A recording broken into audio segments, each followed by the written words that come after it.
മുഖ്യമന്ത്രിയുടെ വാഹനത്തിന് നേരെ റാന്നിയിൽ യൂത്ത് കോൺഗ്രസ് പ്രവർത്തകർ കരിങ്കൊടി എറിഞ്ഞു. കമ്പിൽ കെട്ടിയാണ് കരിങ്കൊടി എറിഞ്ഞത്. പോലീസ് സാന്നിധ്യത്തിൽ യൂത്ത് കോൺഗ്രസ് പ്രവർത്തകർക്ക് നേരെ ഡിവൈഎഫ്ഐ ആക്രമണം.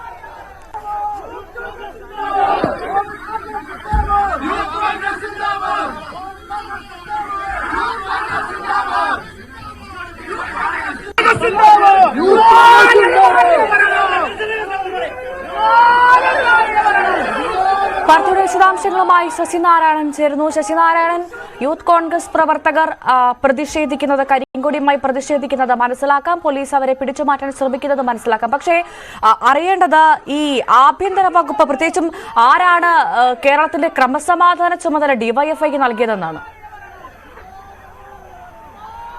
അത് തന്നെയാണ് നമ്മൾ ഏറ്റവും കൂടുതൽ മനസ്സിലാക്കേണ്ടത്. കാരണം ഇന്ന് പത്തനംതിട്ടയിലെ നവകേരള സദസ്സിന് ശേഷം മുഖ്യമന്ത്രിയുടെ വാഹനം കടന്നുപോകുന്ന സമയത്താണ് റാന്നി മന്ദിരംപടിയിൽ വെച്ച് യൂത്ത് കോൺഗ്രസ് പ്രവർത്തകർ കരിങ്കൊടി കെട്ടി കമ്പിൽ കെട്ടി എറിഞ്ഞത്. ഇതേ തുടർന്നാണ് ഡിവൈഎഫ്ഐ പ്രവർത്തകർ സ്ഥലത്തെത്തുകയും പരസ്പരം സംഘർഷത്തിലുണ്ടാവുകയും ചെയ്തത്. തുടർന്ന് പോലീസ് പിന്തുടർന്നു വന്ന പോലീസാണ് യൂത്ത് കോൺഗ്രസ് പ്രവർത്തകരെ അവിടെ നിന്നും അറസ്റ്റ് ചെയ്ത് നീക്കിയത്. എന്തായാലും പല സ്ഥലങ്ങളിലും ഇത്തരത്തിൽ ഉള്ള പ്രതിഷേധങ്ങൾ കേരളത്തിന്റെ പല സ്ഥലങ്ങളിൽ ഉണ്ടാകുമ്പോഴെല്ലാം ഈ പോലീസിനോടൊപ്പം തന്നെ ഡിവൈഎഫ്ഐ പ്രവർത്തകരും രംഗത്തെത്തുന്നു എന്നുള്ളതാണ് പ്രതിഷേധത്തിന് കാരണമായിട്ടുള്ളത്.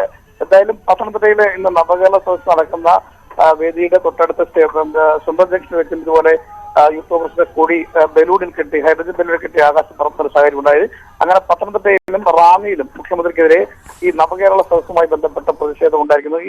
ഈ പ്രതിഷേധത്തിൽ ഉണ്ടായ സ്ഥലങ്ങളിലെല്ലാം തന്നെ ഇത്തരത്തിൽ ഇതിനെ പ്രതിരോധിക്കാനായി പോലീസിനോടൊപ്പം തന്നെ ഡിവൈഎഫ്ഐ പ്രവർത്തകർ ഉണ്ട് എന്നുള്ളതാണ് ഈ രണ്ട് സംഭവങ്ങളിൽ നമുക്ക് വ്യക്തമാകുന്നത്. എന്തായാലും ഇപ്പോൾ മുഖ്യമന്ത്രിയുടെ പരിപാടി ഇപ്പോൾ റാന്നിയിലാണ് നടക്കുന്നത്. ഇനിയുള്ള പരിപാടി കൂന്നിയിലാണ്. ഈ പ്രദേശങ്ങളിലൊക്കെ ഈ വാഹനം കടന്നു പോകുന്ന മുഖ്യമന്ത്രിയുടെയും പോലീസിന്റെയും വാഹനം കടന്നു പോകുന്ന പ്രദേശങ്ങളൊക്കെ പോലീസ് നല്ല കനത്ത സുരക്ഷയാണ് ഏർപ്പെടുത്തുന്നത്. പക്ഷേ പോലീസിന്റെ കണ്ണ് വെട്ടിച്ചാണ് ഇത്തരത്തിൽ പല സ്ഥലങ്ങളിലും യൂത്ത് കോൺഗ്രസ് പ്രവർത്തകർ പ്രതിഷേധമായി രംഗത്തെത്തുന്നത്.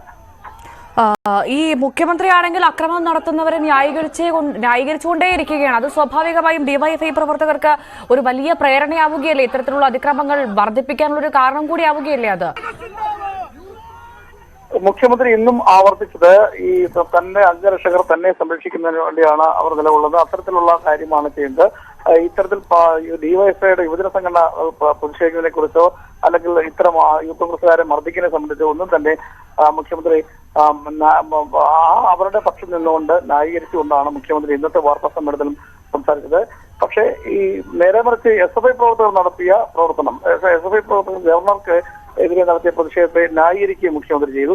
ഇതെല്ലാം കൂടി നമ്മൾ കൂട്ടുവായിക്കുമ്പോൾ സ്വാഭാവികമായും ഇത്തരം കാര്യങ്ങളിലെല്ലാം ഈ ഡിവൈഎഫ്ഐ പ്രവർത്തകരും പോലീസും സമാനമായ രീതിയിലെ പ്രതിഷേധക്കാരെ മർദ്ദിക്കുന്ന ഒരു സാഹചര്യം ഉണ്ട്. അതിനെല്ലാം ന്യായീകരിക്കുന്ന തരത്തിലാണ് മുഖ്യമന്ത്രി ഇന്നും വ്യക്തമാക്കിയിട്ടുള്ളത്. എന്തായാലും കോന്നിയിലാണ് അടുത്ത നവകേരള സദസ്സ് നടക്കുന്നത്. അല്പസമയത്തിനും തന്നെ റാന്നിയിലെ പരിപാടികൾ പൂർത്തിയാക്കിയ ശേഷം കോന്നിയിലെത്തിയതിനു ശേഷം ഈ പ്രദേശങ്ങളിലും ഈ റോഡിൽ പോകുന്ന മുഖ്യമന്ത്രി പോകുന്ന സ്ഥലത്തും ഒക്കെ ഒരുപക്ഷെ പ്രതിഷേധത്തിന് കാരണമുണ്ട്. അടൂരിലാണ് വൈകിട്ട് നവകേരള സദസ്സ് പത്തനംതിട്ട ജില്ലയിൽ സമാപിക്കുന്നത്.